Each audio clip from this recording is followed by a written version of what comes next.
It's recording. Cool. Richard Grannon, welcome. Thank you very much for having me, Mr. Piero. It's always good talking to you. So we're both in the sun today, getting our full of vitamin D. Yep, and keeping it healthy.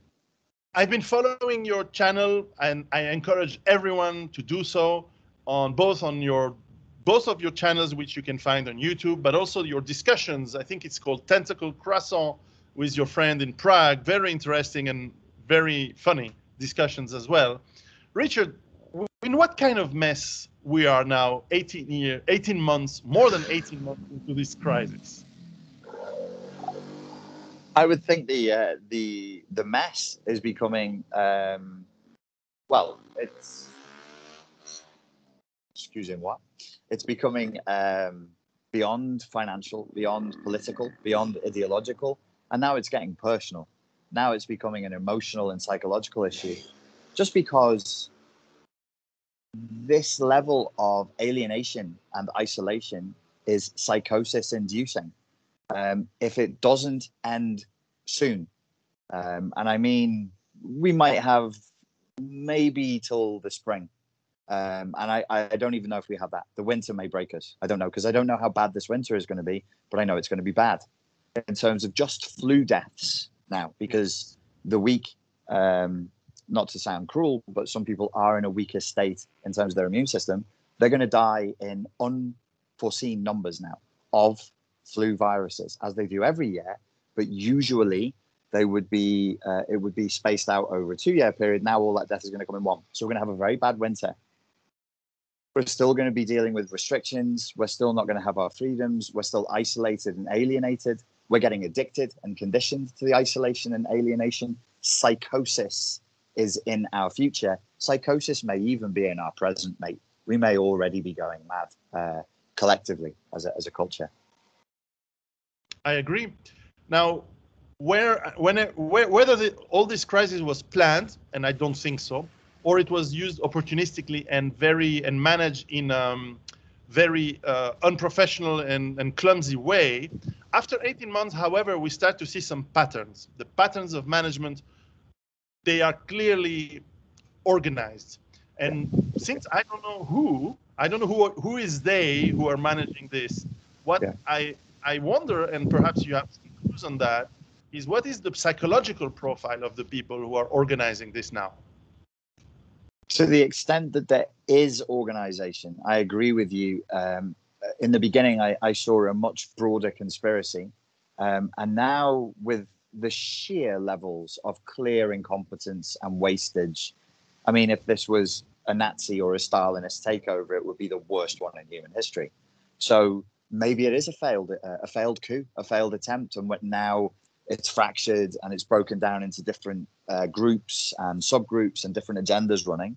But anybody who has any intentionality in terms of exploiting this crisis is a pure psychopath with no compassion whatsoever for the enormous human suffering that this is creating.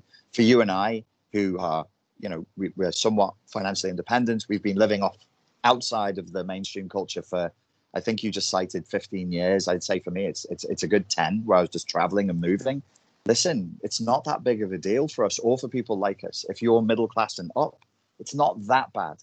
But the majority of people are not middle class and up. They're not financially independent, and they are plugged in. It's torture. It's torture. It's brutal torture. And the people who do this with any kind of intentionality we would have to rewrite our definition of callous, our definition of sadism, our definition of cruelty to encompass the sheer level of intentional human suffering here, which I would say is there's no precedent for this in human history. People will find that offensive. They'll cite the Holocaust. They'll cite the Stalinist efforts to, clean the whatever he called it, the purges. They'll cite Cambodia and everything. But what I would say is there was a naivety there. These people somewhat believed in something. They had a utopian idea. There's a kind of psychosis that people fall into where they're like, yes, we must steep ourselves in blood, but history will absolve us. And the perfect utopia is just over that hill, comrades. just kill a few more families, a few more children, and we'll make it. These people don't believe that. There's no utopianism here. There's no naivety here at all. So it's pure evil, purest evil. I agree. When you read the book, that the manuals that have been written for these people, for these elites, whoever they are, and there are factions, and it's not all of them are not tugging the rope at the same time in the same direction. You can see the differences between, I don't know, Russia, Australia, or France, for example. Completely different ways to manage this thing.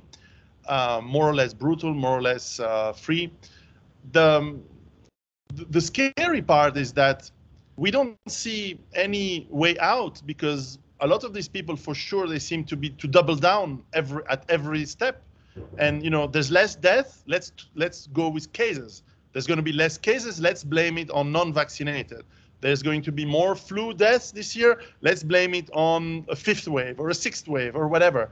There's never going to be enough. It's like some mad dictator who will never accept defeat, and will start to blame his own troops. And you've seen movies about the Third Reich at the last few months of the war. And my grandfather was in a camp at the time. They were giving orders to be even more cruel and more cruel and more cruel, so much as they were losing the war. How do we stop this process of self-destruction in the end? I'm not an economist. I'm not a politician. I only really can understand it through the lens of what I know, which is some psychology and some philosophy.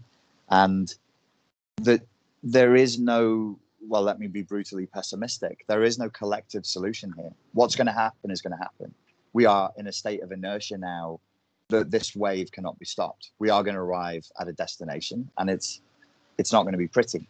For the individuals, the few, and I mean a tiny, tiny, tiny, and totally insignificant minority, they can do as much as they can to unplug. Just unplug from the narrative, unplug from the lie.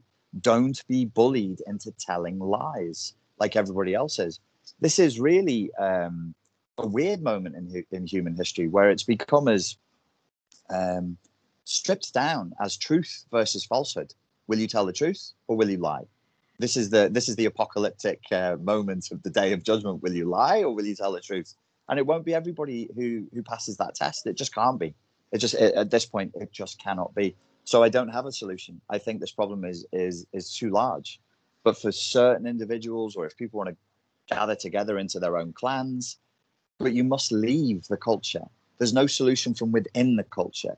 You cannot stay within and form a new political party and have a revolution and make everything okay. No. Not now. The system has outgrown itself. I wouldn't even say that collapse is inevitable. Collapse is occurring. It's not in our future. The first signs of structural collapse are already here. They've been. We're going through them. The tower is crumbling. You've read my book, right? My first book? Yeah. Survive the Economic Collapse. And it's over 15 years, I think, that around 2020, we would start the process of inevitable, unavoidable, extremely brutal collapse. Yeah. Now, I sometimes wake up in the morning and I go through, oh shit, what I've been planning for all this time is actually here. Yeah. And sometimes once upon one of those mornings, I actually get a bit scared. I say, shit, this is going to be exactly as I planned. Yeah. Now, for those who are not planned this so far ahead, who might discover this, they must be super scared. They must be afraid, more than anxious, terrorized. Yes. How can we tell them? Because we can't tell them it's going to be all right. It's not. How can we tell them to manage that fear and to make it psychologically bearable, and to give them hope that, or perhaps despair? I saw one of your videos where you say that despair perhaps is better than hope. Yes.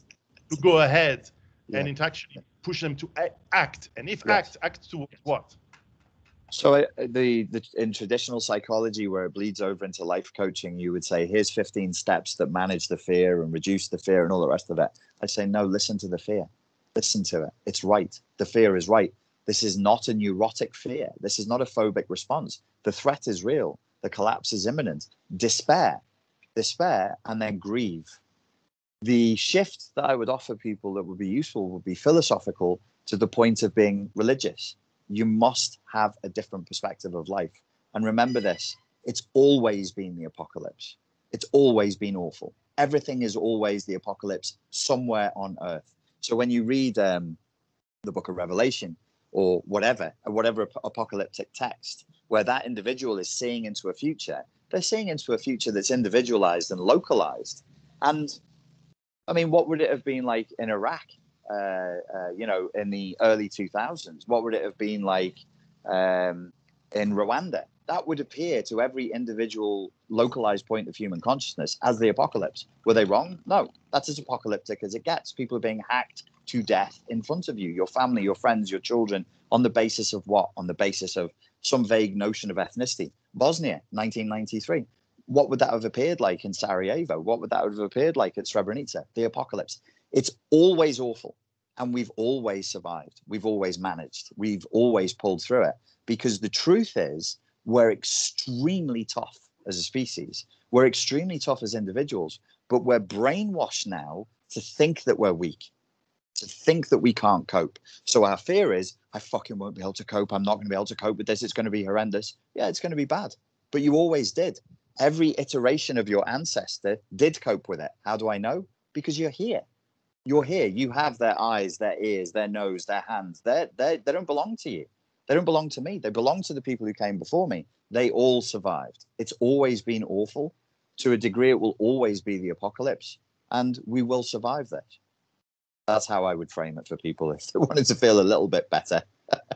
For sure. I hope I can give people some tools and some tricks, but definitely the attitude has to be almost to transform that fear into I don't give a shit. Yeah. In my next book, I'll have a chapter on how not to give. And there's been a famous book, which is not on this context, but was written a few years ago called How to Not Give a Fuck. Yes. And it was an interesting book with some great ideas on how, if you're a Stoic, and I pretend to be one, but at the same time, I'm an Epicurean, and you combine both to say, I enjoy life. I will find a way to enjoy life. And if we can survive 6 months without going out, without going to a restaurant if needed, or a year, or 10 years. Our grandparents would never go to the restaurant because they couldn't afford it. Yeah. So we can stay with friends, with families, with and so it means that you need to build that. You need to build your network of friends, your families, and the relationship that makes you stick. Yes. Now, in truth, we don't have a lot of time because we should have started this 10, 20, 30, 40 years ago. But at least starting today is better than starting tomorrow, no? Sure.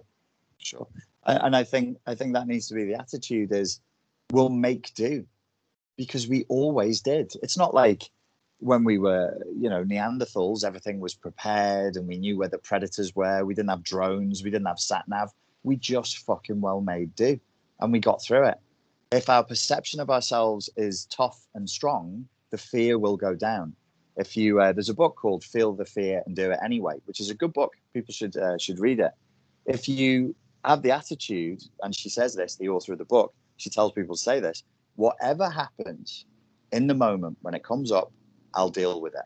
Whatever happens, I'll deal with it. And look, you either will or you won't. And if you don't, you're dead. So don't worry about it. You'll just be dead. So you either cope and you survive. Well done. You keep going in this hellish realm that we're in. Or you don't and you're dead and it's game over.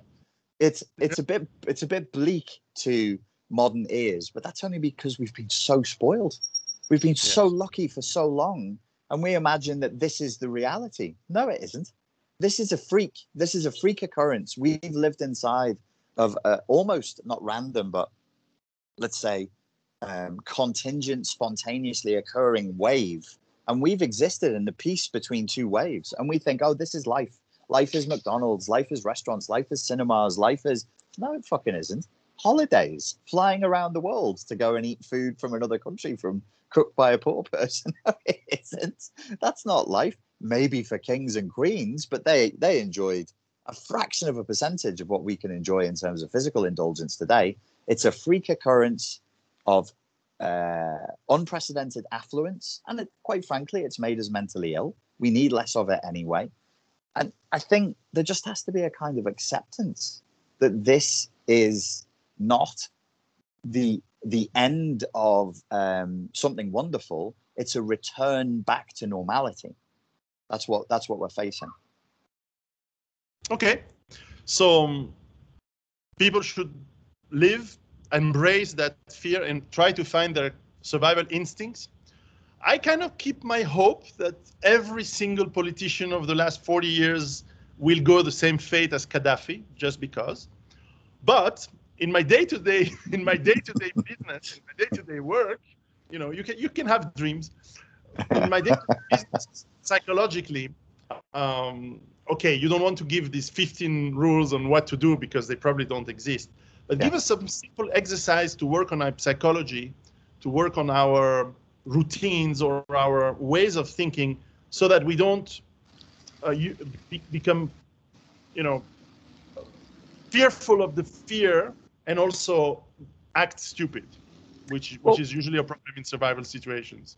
For sure. I would say journaling is always helpful because it improves the quality of your thinking. So you can ask these kinds of questions and journal them out. I would say it sounds trite, but it actually is really going to help with a person's psychological resilience, is become grateful again, become appreciative for what you do have.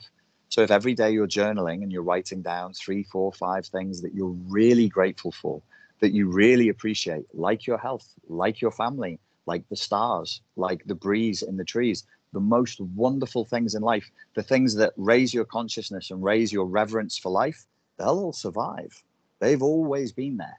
They'll always be there. The sound of the waves crashing on the shore was there for millions and millions of years before we showed up, and it'll be there exactly the same sound for millions and millions of years after we've gone.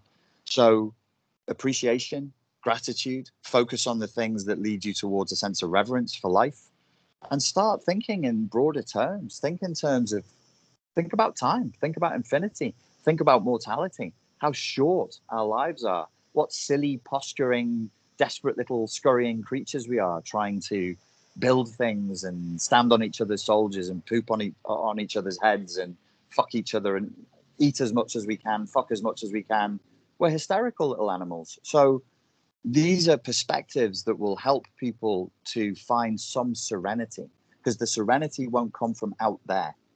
Nothing is going to come from out there now that is of any major usage. It will come from within. But we must give up.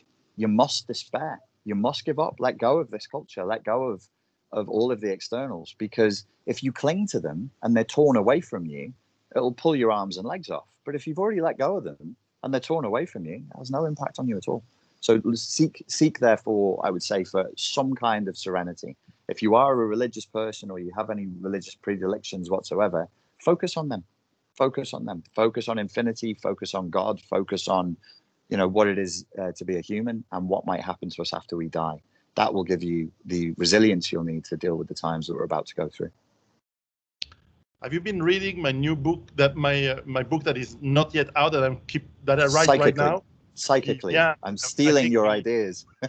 Oh, but I think you're correct. We get to the same. This is, by the way, some questions that philosophers since Plato, at least, have been asking themselves.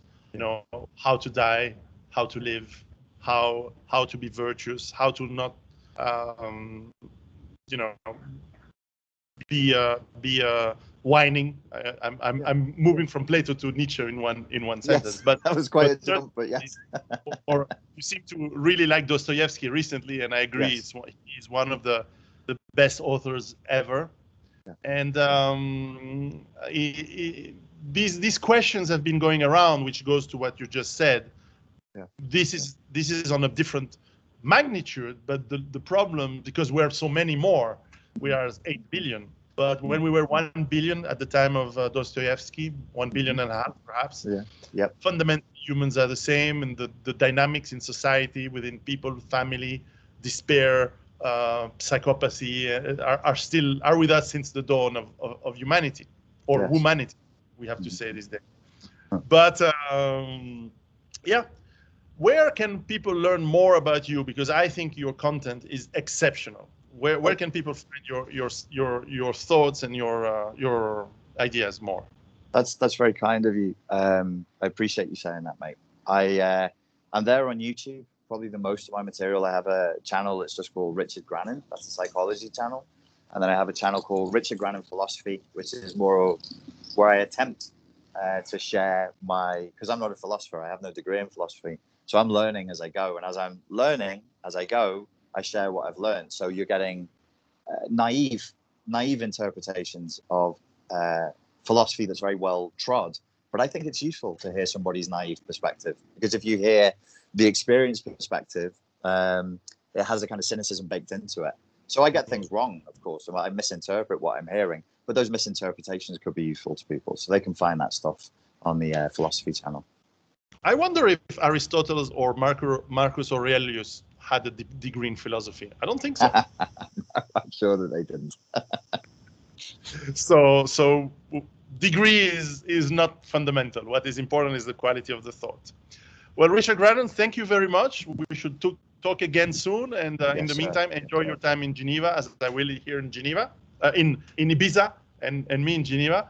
And let's connect. All the people who watch us, try to connect with people of quality, with people where you can have debate, where you can share opinions, disagree, agree. It's important to keep us intellectually alive and not stuck into either conspiracy theories that become worse and worse and make you even less powerless, because even more powerless. Sometimes you have this crazy, oh, they want to kill all of the people. Yeah, but that takes away all your agency. Yeah. And makes you. I hate these things. Even if they may be true, I hate them, because it takes away your capacity to act. And at the same time, don't think, oh, everything's going to be all right, because it won't. You have to move. You have to act. You have to do things.